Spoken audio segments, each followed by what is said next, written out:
Time now for a check-in with Nation of Language with Ian and Aidan. Hi, guys. Hi. How are you? Very well, thanks. So, one of my best gigs of the year was seeing you guys in Manchester right back in January.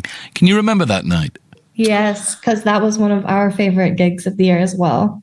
It was incredible. At the Pink Room at Yes. Yeah, yes. That was one of our favorite shows. Really excited to go back to Manchester in a couple weeks. Yeah, there was a real buzz, and it felt like the start of what's turned into a pretty amazing year for you guys. It really has. Like, I am still in disbelief that we can, go as far from home as this. And, we'll have people who are at the show who just give us so much energy that it really feels like kind of a free-flowing conversation back and forth. It did really feel like the start of something. Tell me, Ian, how did you get the band going in the first place? It started off just kind of as a personal writing project. I had been writing guitar music for a long time, but I was not good at guitar. And so every song I was writing was kind of the same thing. And so I just wanted to switch it up. And I feel like it's kind of almost a cliche thing to be like, I put away the guitars and I picked up the synthesizer, but that is what happened. And now as I guess I'm always trying to push my limits of how much I know of synthesizer, but now I'm bringing in more guitar as well to kind of always keep things interesting for myself. And I joined the band a few years into the project when a few of the members all at the same time picked up and moved from New York to LA. And I'd never played an instrument before, but I really loved Nation of Language music. And I was like, Ian, if you think you can teach me how to play synth, I will join you. And he was like, all right, let's give it a try. And I've been doing it ever since. So you guys were old friends then, were you?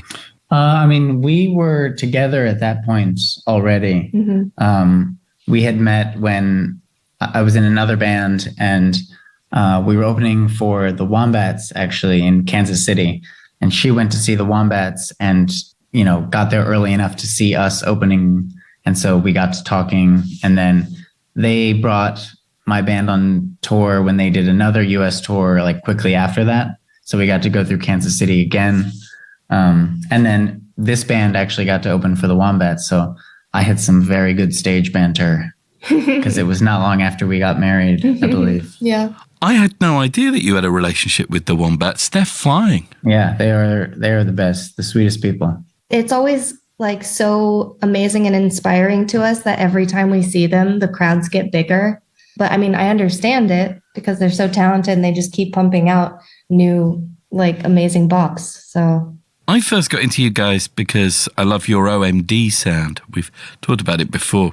I wonder if, as time's gone on now, has Andy McCluskey heard you guys? Have you even got to know him, maybe? I've never met him. They did tweet about us once. Which was very exciting for us. We were jumping up and down in the van oh my God. Anytime you learn that an influence on you has become aware of you and doesn't hate you, you're like, oh my God, huge win. Yeah. Because there's always that fear that you're going to be like, I love OMD. And then they listen and they're like, this sucks. So the fact that they were very sweet to us was a real win. Yeah. Cool. Something I love about you guys is the show that you do. Performance is a big part of Nation of Language. You're in Europe right now and are back in the UK from the 21st of this month. How has your live show evolved, would you say, since I saw you in January to now? It's very much, a living organism in terms of every time we go on the road, something is different about what we're doing. And so there's always this sense of kind of urgency and almost danger about things, because you never know if something's not going to work exactly the way you thought it would, or you're still kind of getting used to a new synthesizer. And so it's always a new experience each time we go out on the road for us. For us and for people who come to our shows. And Aidan, how is life on the road with a lead singer who's also your husband? Well, it's very cool because we get to see a lot of new places together, and that part's very fun, and I love playing shows together. That's like a dream for me, to get to perform with someone that I care about so much, and to like help him see his vision into reality.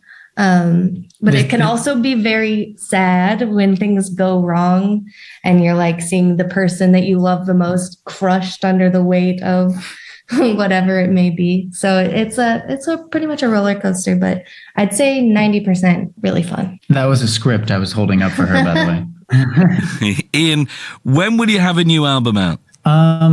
Right now we're looking at like spring, early summer, maybe. That is, if I can get my act together when we get back from this tour and pick up the pace a little bit.